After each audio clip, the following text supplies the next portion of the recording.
Mesdames et messieurs, bonjour. Nous sommes à l'avant-dernière leçon de ce trimestre et après avoir parcouru les étapes à suivre pour croître dans notre relation avec Christ, nous avions la semaine dernière parlé du fait que dans ce processus-là, on peut passer par des revers. Mais ce sont des revers qui ne sont pas stagnants puisque Dieu prévoit toujours un moyen d'en sortir. Aujourd'hui, nous allons parler d'un élément très important dans la croissance avec Christ. Tellement important qu'il est demandé à ce que tout le monde, tout chrétien, puisse adhérer à cela. Il s'agit, n'est-ce pas, de le faire connaître. En fait, quand on dit, chers invités ce matin, Hyacinthe et Léonie, quand on dit le faire connaître, le représente qui? Jésus. Alors, c'est clair. Nous allons donc tout de suite commencer par la prière avec Léonie. Prions. Éternel, notre bon Père, alors que nous allons étudier ta parole, nous voulons demander l'autorisation de ta présence. Viens et éclaire-nous, afin que nous puissions étudier et avoir la force de vivre pour cette vérité au nom de Jésus. Amen. Amen. Merci beaucoup. Nous allons lire nos textes de base dans Ésaïe 50, verset 4. Hyacinthe. Ok, je lis la parole de Dieu. Le Seigneur, l'Éternel, m'a donné une langue exercée pour que je sache soutenir par la parole celui qui est abattu. Il éveille, chaque matin, il éveille mon oreille pour que j'écoute comme écoute des disciples. C'est merveilleux, n'est-ce pas? Pour que nous puissions faire entendre sa parole. Alors, quand Jésus montait au ciel, n'est-ce pas, est-ce qu'il en a parlé du fait de le faire connaître? Oui, et tout le monde appelle ça le grand mandat. Le grand mandat. Et la grande commission. Oui. Et ça se trouve dans Matthieu 8, les versets 19 et 20. Jésus a dit, allez, faites de toutes les nations des disciples, les baptisant au nom du Père, du Fils et du Saint-Esprit.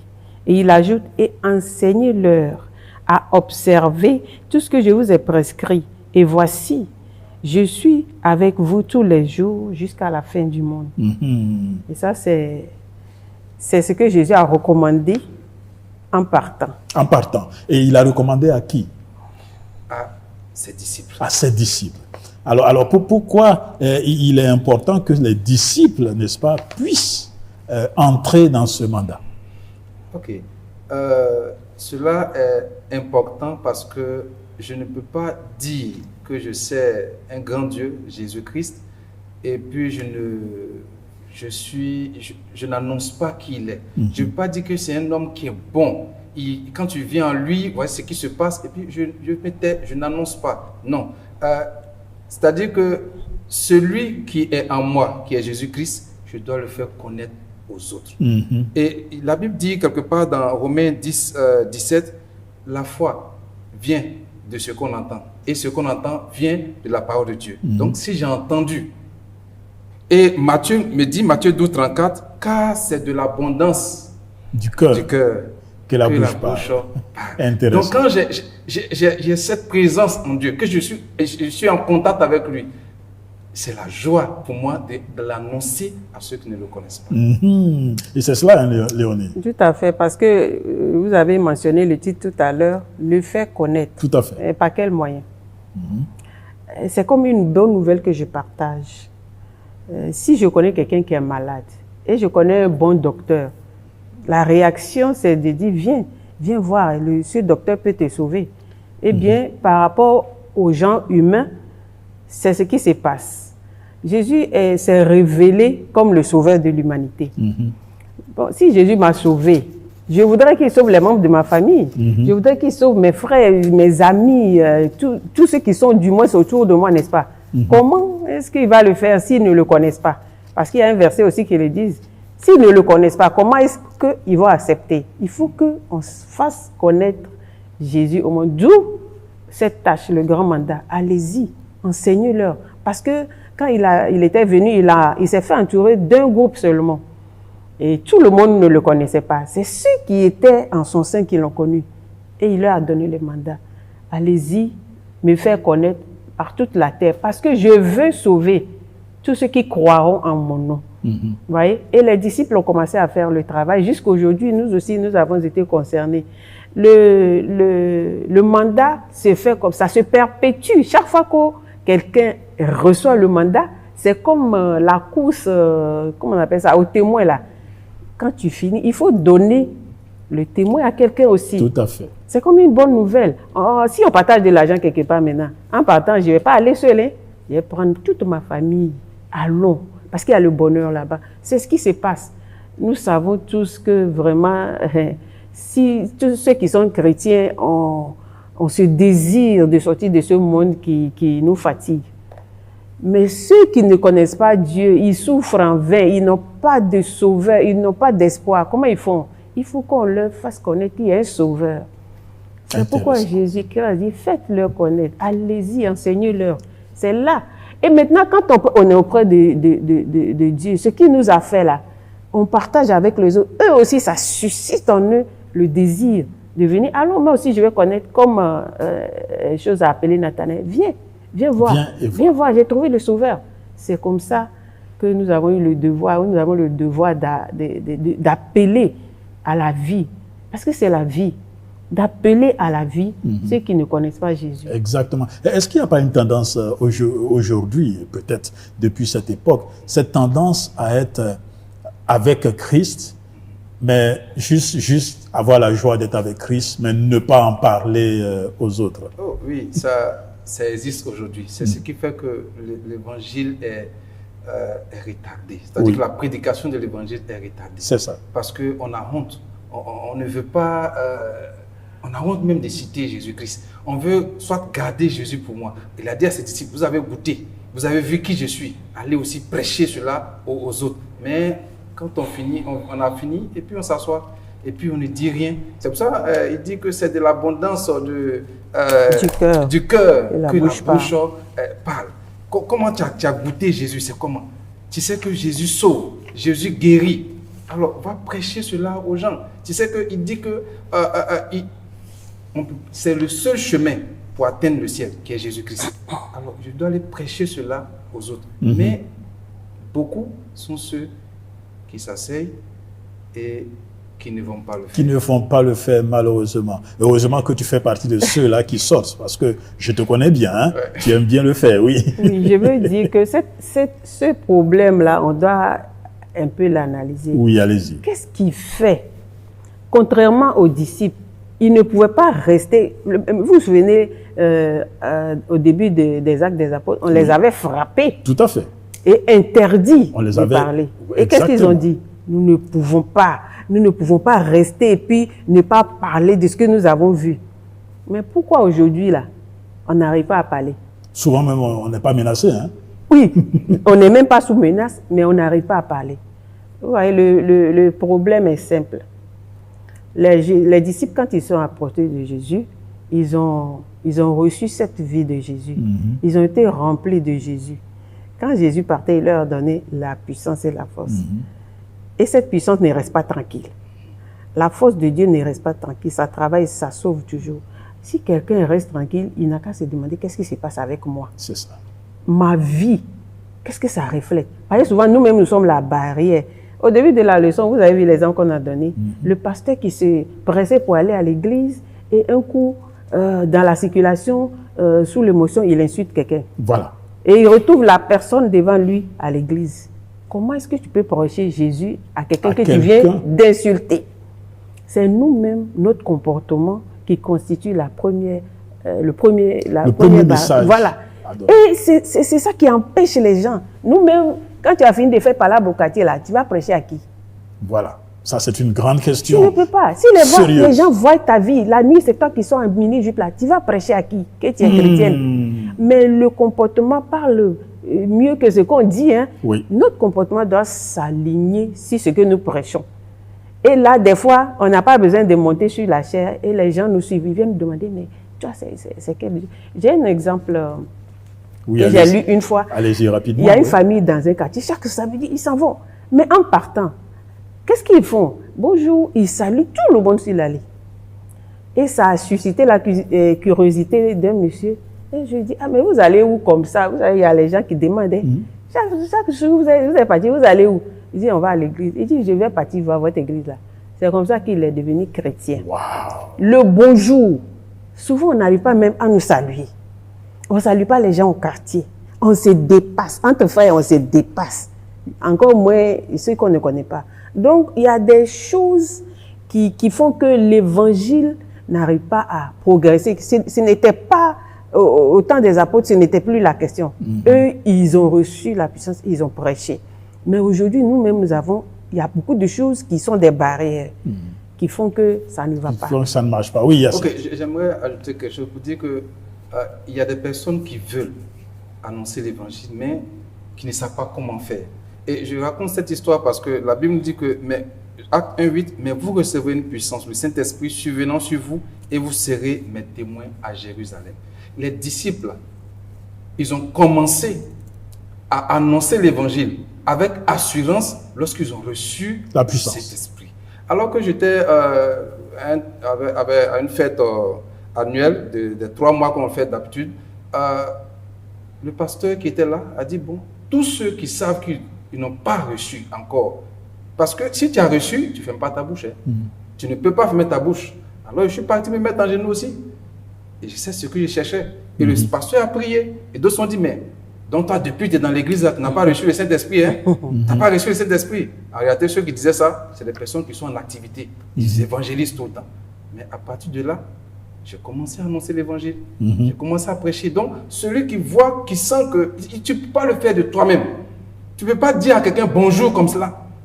Il faut le Seigneur Jésus-Christ qui te donne cette force-là. Il dit, c'est lui qui crée en nous le vouloir et le faire. Sinon, si on ne l'invite pas dans notre vie, on ne réclame pas la puissance de cet esprit dans notre vie, on ne pourra pas prêcher. Et la Bible dit que si tu n'as pas prêché à ton voisin, là, s'il meurt là, ces péchés-là, ça retombe sur qui? Exactement. Alors là, je crois que nous avons vu déjà pratiquement la leçon que nous devons étudier aujourd'hui. Mais il y a un élément important qu'il faut préciser dans le mandat de Jésus, n'est-ce pas? Il a dit de faire des disciples. Pourquoi cette précision, faire des disciples? Il faut dire que faire des disciples, parce que les disciples font exactement ce que leur maître fait. Il y a des sympathisants, des causes. Mais cette fois-ci, il parle de faire des disciples. Lorsque nous venons à l'église et puis nous lisons, souvent il y a beaucoup de sympathisants à l'église. Hein.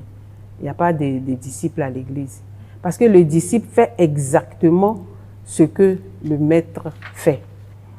Donc nous devons, c'est à cause de ça même qu'il a dit, enseignez-leur, lorsque il donnait le grand mandat, enseignez-leur à observer tout ce que je vous ai prescrit.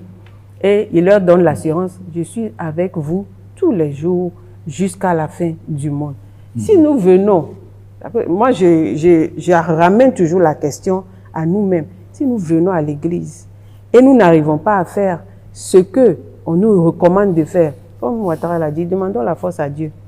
Demandons la force à Dieu parce que le Saint-Esprit a été donné pour cela. Et le Saint-Esprit est disponible pour nous aider. Si nous ne trouvons pas à nous la force, nous ne trouverons même pas à nous la force. Quant à l'affaire de prêcher l'évangile, je connais une dame, elle ne sait même pas lire, hein, mais elle a prié, elle a dit, comment je vais faire pour... Seigneur, moi aussi je vais prêcher, mais je ne sais pas lire, comment je vais faire? Le Seigneur lui a dit, partage. Elle va à l'église, elle dit, donnez-moi les bouquins, les petits livres qui parlent de Jésus, et elle partage. Et je vous dis qu'elle a fait des disciples. Elle a envoyé des gens au Seigneur. Les disciples, c'est des gens qui font ce que le maître dit. Dit. Important. Donc, ce n'est pas juste parler, mais c'est amener les gens, n'est-ce pas, oui, à agir comme le maître. Oui, Yassine. Ok. Je dis aussi que souvent, quand on fait mal, ça se ressent. Une personne qui n'est pas généreuse, qui devant les gens montre qu'elle est généreuse, un matin, ça va ressortir. Donc, pour dire quoi? Quand je vais faire des disciples, je dois être en partenariat avec Jésus-Christ. Parce que ce sont des étapes, il m'utilise. Donc, ce sont des étapes que je dois franchir. Je dois être bienveillant. avec ces personnes-là. Je ne vais pas avec l'orgueil ni une colère. Non, je dois d'abord aller en contact, faire des bonnes actions. Bon, pas d'y faire, mais c'est que ce soit naturel. On voit que lui, là, en tout cas, c'est une belle personne. Ce n'est pas une personne vantade. Donc, du coup, un peu, on va causer un peu, on va rire, on prie pour eux, on s'inquiète. Et un matin, ces personnes commencent à se poser des questions. Comme le dimanche passé, je suis allé dans une famille, on avait tissé des relations avant, et ils m'ont appelé, et ils étaient en train de parler, ils disent, bon, quel est votre besoin?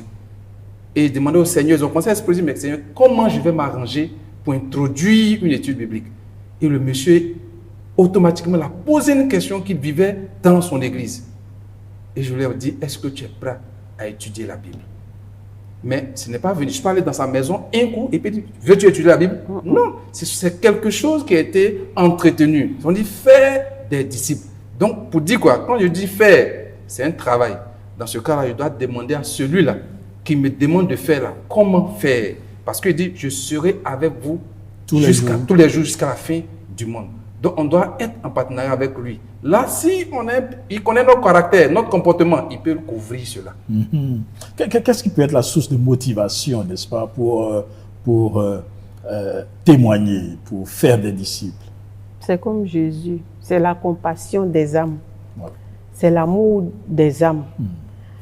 Je ne sais pas si ça vous arrive. Souvent, je passe sur là-haut, je vois des belles personnes. Dieu a fait des belles créatures. Je dis, hey, est-ce qu'il connaît Dieu? C'est la première question que je me pose désormais. Est-ce que toutes ces personnes connaissent Dieu?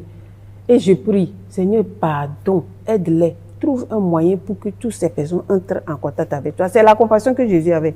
Parce que la Bible nous dit que dans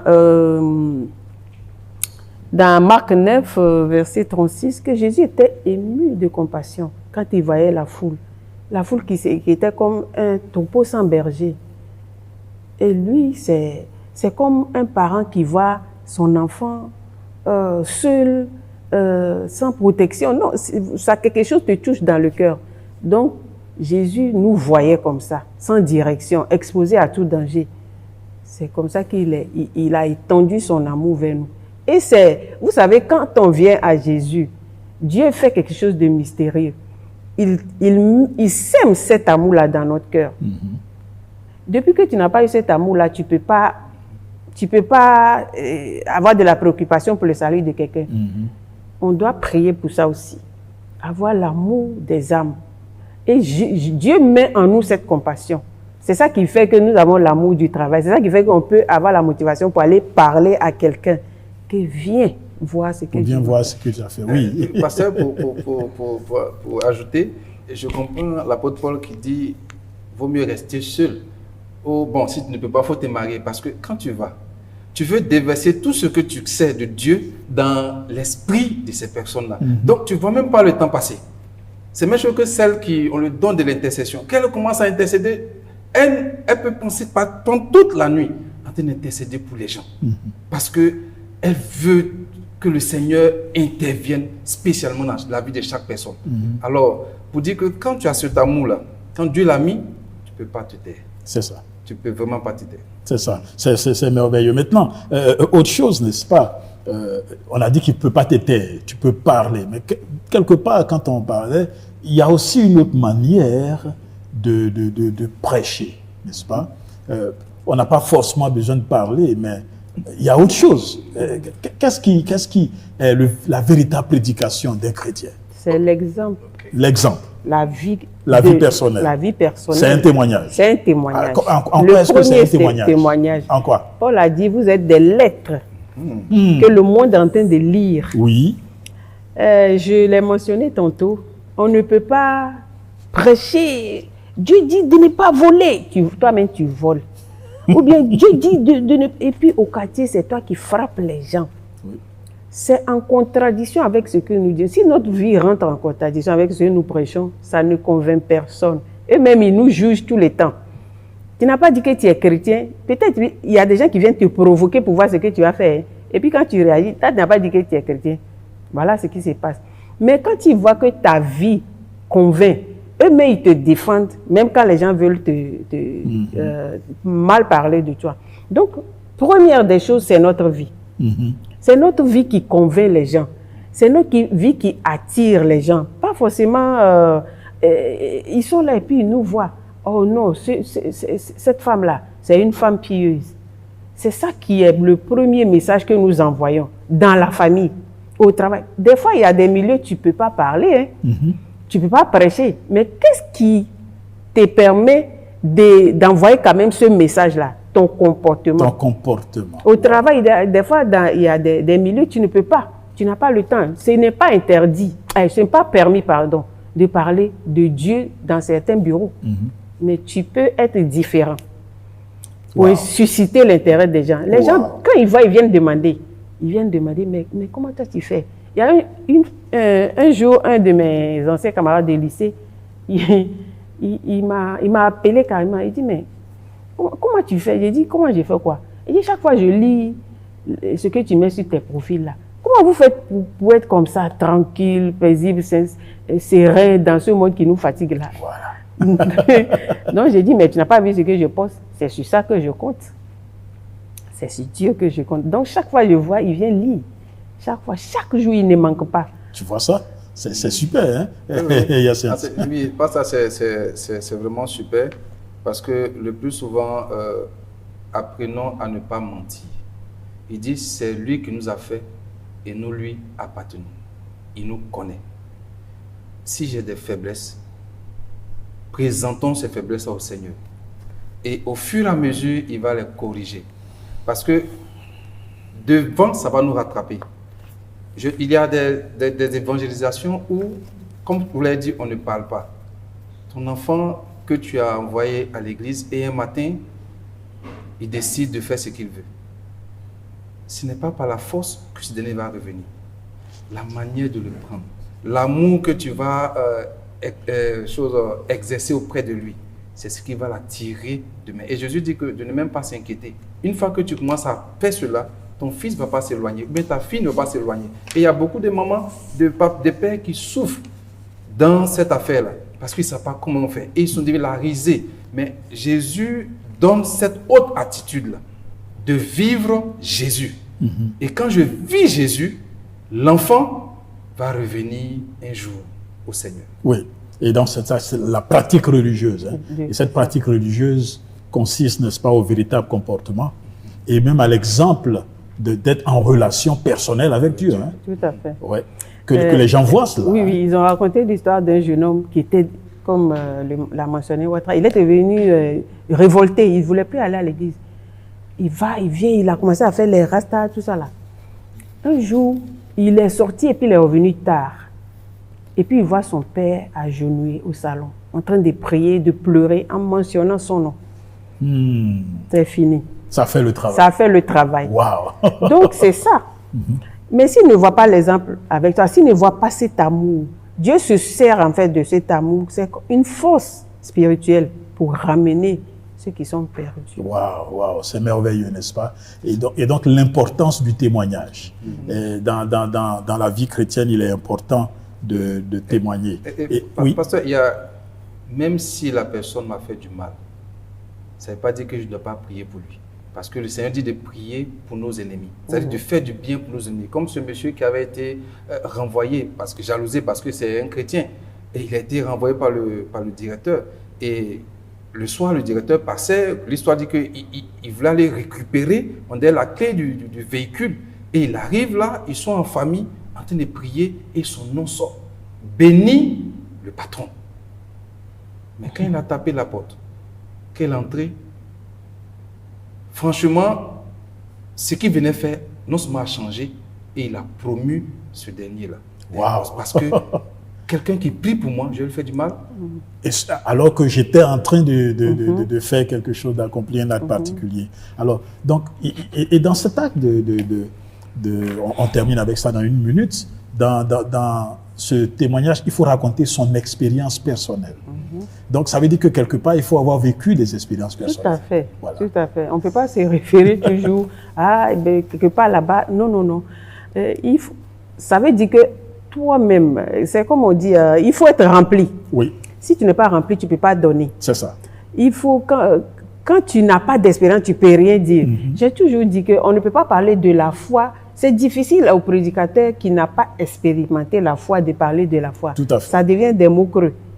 Ce qui fait que quand des gens en parlent, l'expérience que toi-même tu as eue, tu partages. Exactement. Et ça, c'est merveilleux. Et c'est très Rapidement. vivant, oui. Oui. C'est pour ça qu'on dit soyons le témoignage. Oui. Ok, j'ai été une fois aveuglé. Donc, et par la grâce de Dieu, en 15 minutes, c'est reparti. Mais ce que j'ai pu vivre, quand je suis en face de quelqu'un qui est dans ce genre de difficultés, je peux lui dire que le Seigneur peut intervenir. Et la personne a foi en cela. En foi en cela. Alors, mes chers amis, alors que nous terminons cette leçon sur le témoignage, j'espère que vous avez vu la beauté de vivre la vie chrétienne en témoignant. En témoignant par notre manière de parler, par notre manière de vivre, par notre manière même de nous habiller. Tout à fait.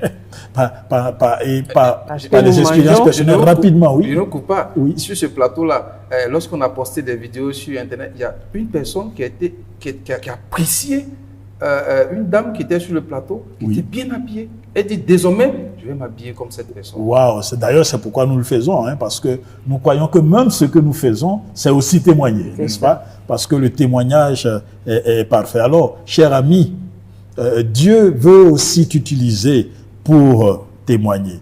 Et n'oublie pas que dans cette dynamique de témoignage, il y a non seulement ce que tu dis, mais il y a ce que tu es. Parce que les gens regardent ce que tu es. Alors, est-ce que les gens peuvent voir dans ce que tu fais un moyen de venir à Christ? Dieu veut t'utiliser également pour témoigner. Quelle forme de témoignage te convient? Dieu veut utiliser également pour témoigner. Que l'Éternel fasse en sorte que chaque jour qui passe soit un moyen de témoigner pour lui, afin que des personnes se donnent à lui. C'est un exemple que tu peux donner et Dieu veut t'utiliser aujourd'hui. C'est pourquoi nous allons prier et nous allons demander, n'est-ce pas, à Ouattara de prier. Prions. Te disons merci, notre roi, pour cette étude. Et nous voulons que tu assistes chacun d'entre nous, afin que, Éternel mon Dieu, ton Esprit Saint puisse nous utiliser pour que nous puissions annoncer au monde qui est en train de souffrir qu'il y a une solution en Jésus-Christ et que tu viens bientôt pour la gloire de ton Saint-Nom, au nom de Jésus-Christ. Amen. Amen. Amen. Merci, à la prochaine fois par la grâce de Dieu.